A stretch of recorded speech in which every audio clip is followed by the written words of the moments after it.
I can end this with one call. She said it like she was ordering coffee. Certain. The absolute confidence of a woman who had used those words before and watched people fold every single time. I can end this with one call. The courtroom went silent.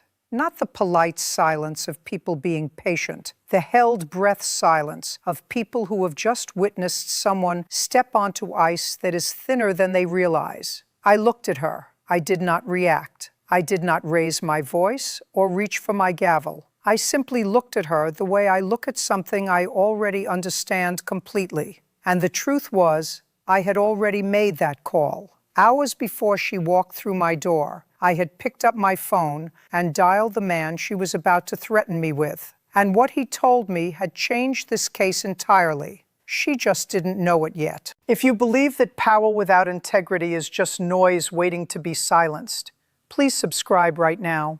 Because what unfolded in that courtroom is one of the most important stories I have ever been part of. Her name was Vivian Cass. She was a vice president at a mid-sized marketing firm, the kind of company that moves enough money to make people feel untouchable. She wore that untouchability like a second skin.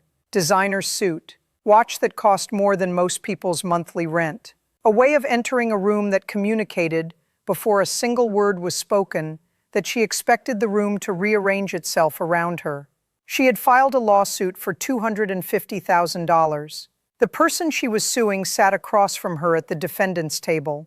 Her name was Nadia Reyes, 28 years old, 3 years of loyal, quiet, invisible work as Vivian's assistant. A woman who scheduled the meetings and managed the calendars and absorbed the moods and kept everything running while the person she worked for took the credit. Nadia had saved for 14 months to afford a used laptop, a printer, and enough paper to bring her evidence to court. She sat with her folder on her lap, her hands folded on top of it, and her eyes straight ahead, not with defiance, with the particular dignity of someone who has been through enough that they have stopped expecting kindness from rooms like this one, but who has shown up anyway because the truth is worth showing up for. Vivian's claim was breach of confidentiality. She alleged that Nadia had leaked sensitive client data to competitors, causing significant financial harm to the firm.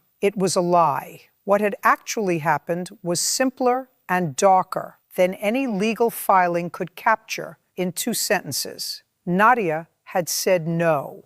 I need you to understand who Nadia Reyes was before I tell you what she refused to do. She had grown up in a family where work was everything. Her parents had both worked night shifts for most of her childhood. Her mother in a hospital laundry, her father in a warehouse, so that their children could have the kind of stability they had never had themselves. Nadia understood what work cost. She understood what loyalty meant. She understood that opportunities like the one she had at Vivian's firm were not guaranteed, and she had given that job everything she had. She arrived early. She stayed late. She anticipated needs before they were expressed. She became in 3 years the kind of assistant that a company cannot function without and rarely notices until she is gone. Vivian had noticed, not with gratitude, with recognition of usefulness. The day everything changed began like any other day. Vivian called Nadia into her office, closed the door, and explained a problem. A major client was reviewing their contract.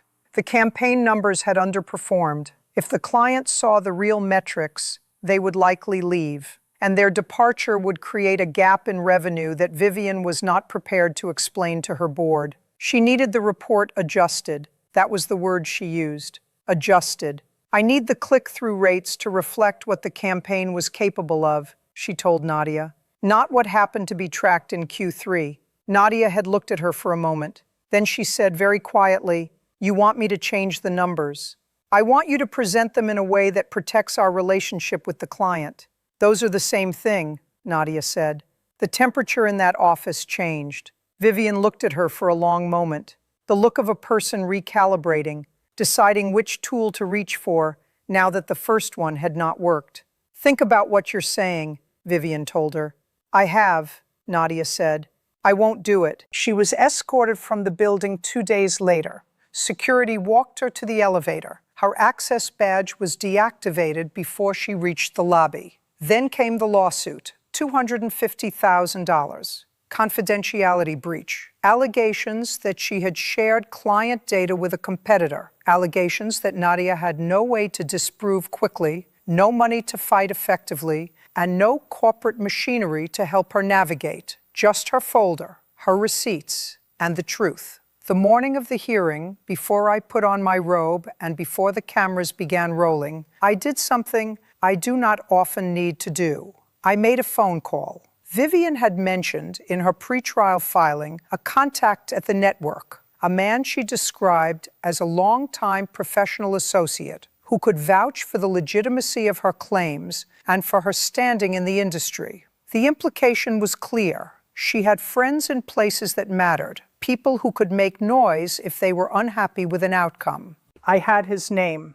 I had his number. So I called him. The conversation was brief. He told me that Vivian had reached out to him the previous week, asking him to be available if she needed to reference him during the hearing. He had agreed, not fully understanding the context. When I explained the context, a lawsuit against a former assistant who had refused to falsify client data, he was quiet for a moment. Then he said he wanted no part of it. He also told me, carefully and on the record with my clerk present, that Vivian had contacted him previously about a related matter, that she had asked him to make certain documents unavailable, that he had declined, and that he had been placed on administrative leave by his company's legal department the previous week as part of an ongoing internal ethics review. I thanked him. I ended the call, and I placed a single document in my folder. Then I went to work. Vivian's opening presentation was polished. She spoke about her firm with obvious pride, the clients, the campaigns, the revenue she had built. She described Nadia with the careful language of someone who has rehearsed portraying betrayal as disappointment. She said things like, I trusted her completely, and I never imagined she would do something like this, with the practiced weight of someone who had said them in a mirror first. She submitted her documentation, thick, well-organized, full of numbers, and language designed to look conclusive to someone who was not reading closely. I read closely. The alleged breach rested on a single claim that proprietary campaign analytics had appeared in a competitor's pitch deck 2 weeks after Nadia's termination. Vivian's theory was that Nadia had provided that data before she left. I looked at the competitor's pitch deck. The analytics in question were publicly available in the client's own quarterly investor report. Anyone with internet access could have found them. I wrote one word in my notes. Then I turned to Nadia.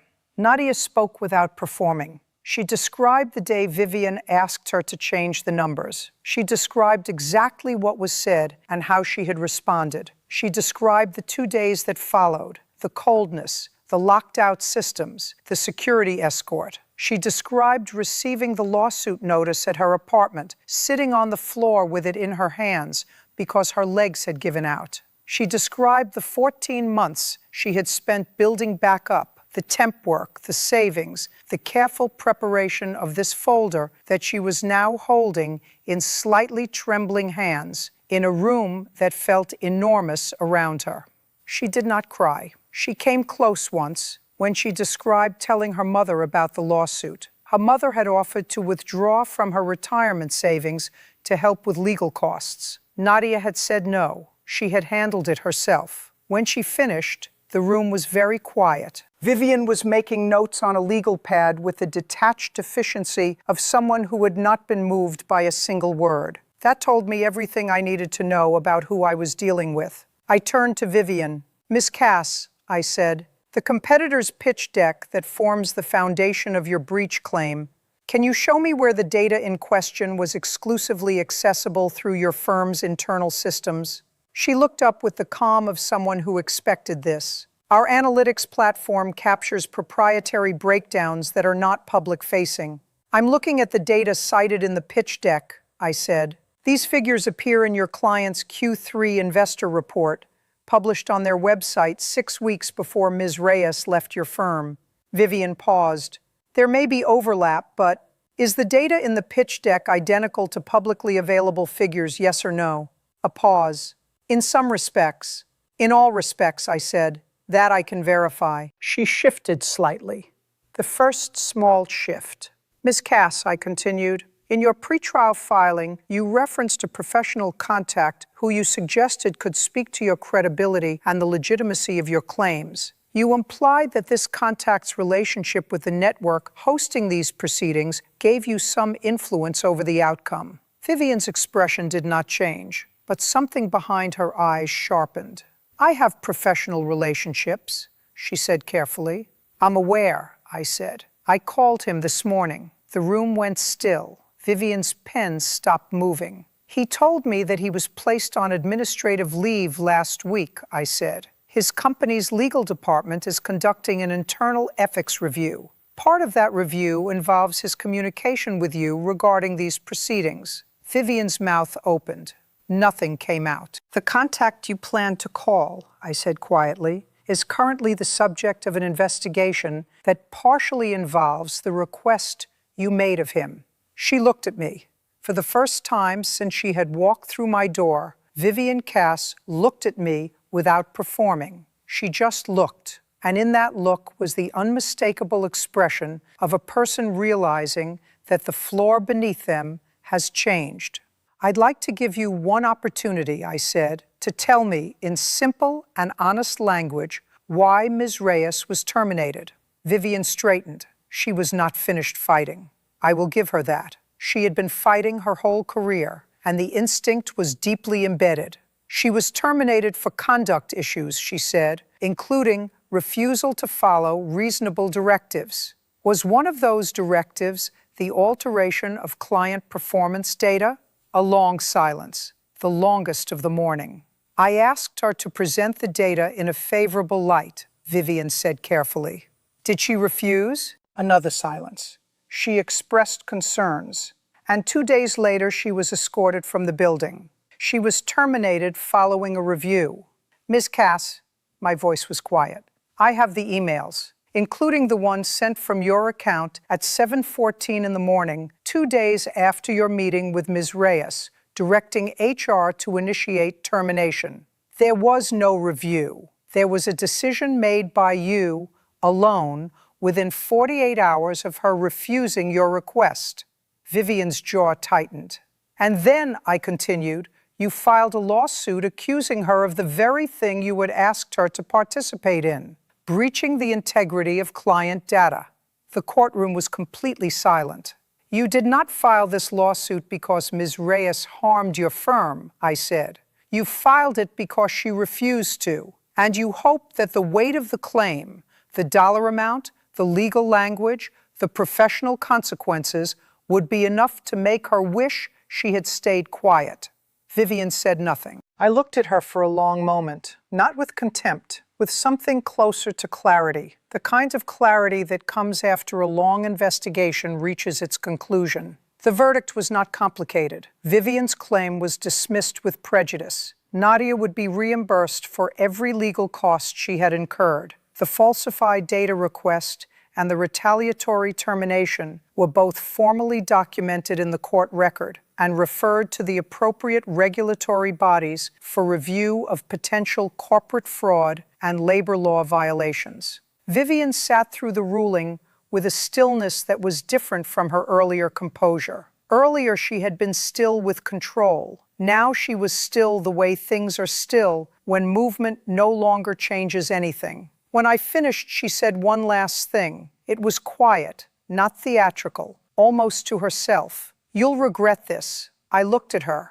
Miss Cass, I said, the only regret in this room today belongs to a talented young woman who spent 3 years giving her best work to someone who used it as currency rather than receiving it as the gift it was. I paused. Nadia Reyes told the truth when it cost her everything. That is not a small thing. That is a rare thing, and it deserved to be honored. The gavel came down once. Nadia sat for a long time after the room cleared. I noticed it from the bench as I finished organizing my papers. She was not on her phone. She was not crying. She was simply sitting, very still, with her folder closed in front of her. I think she was processing the strange experience of winning something that should never have been taken from her in the first place. Victory in those circumstances does not feel like triumph. It feels like relief mixed with grief. The relief that the truth was heard, the grief that it had to come to this to be heard at all. Before she stood to leave, she looked up at the bench. "Thank you," she said. I nodded. "You did the hard part," I told her. "You kept the truth intact when someone with a great deal of power was working very hard to bury it. That matters more than this ruling." She nodded slowly. Then she picked up her folder, stood, and walked out. Head straight, step steady. I heard several weeks later that Nadia had been hired by a firm that had followed the case. The kind of firm that specifically sought people known for integrity under pressure. She started the following Monday. Vivian's regulatory review resulted in a formal inquiry into her firm's client reporting practices. Several former employees came forward during that process. The pattern they described was consistent and extended well beyond Nadia's single act of refusal. The empire Vivian had built on compliance and fear was examined carefully by people whose job it was to look exactly where she had hoped no one would look. I do not take pleasure in that, but I do take note of it, because that is what happens when one person, at significant personal cost, refuses to participate in the fiction. One honest refusal can begin something that spreads far beyond the room where it happened. There is something I want to say about what courage looks like. We talk about courage as though it is loud and visible. The person who speaks in front of a crowd, the person who marches or protests or makes headlines. But real courage is often quieter than that. It is a 28-year-old woman sitting in a small office being asked to change numbers by a person who controls her paycheck and her professional future, and saying very quietly, no. Not dramatically, not heroically, just no. Because she knew the difference between what she was being asked to do and what she could live with. That is not a small thing. In a world that rewards compliance and punishes inconvenience, the decision to say no to something wrong, even when it costs you, is one of the most courageous things a person can do. Nadia Reyes lost her job for it. She spent 14 months rebuilding. She printed her evidence on a used printer and carried it to a courtroom in a manila folder. And she was right. The entire time, she was simply, quietly right. Justice does not always recognize that in real time. The systems we build to protect people are imperfect. They move slowly. They are navigated more easily by those with resources. But when truth is documented carefully and carried with persistence, it has a way of surviving. It survived in that folder. It survived in that courtroom. And it will outlast the lawsuit that was designed to bury it. If this story reminded you that integrity is worth protecting no matter the cost, leave the word worth in the comments right now. And if you know someone who is carrying the weight of having done the right thing in a room that punished them for it, share this with them today, because they deserve to know that their truth was never lost. It was just waiting to be heard.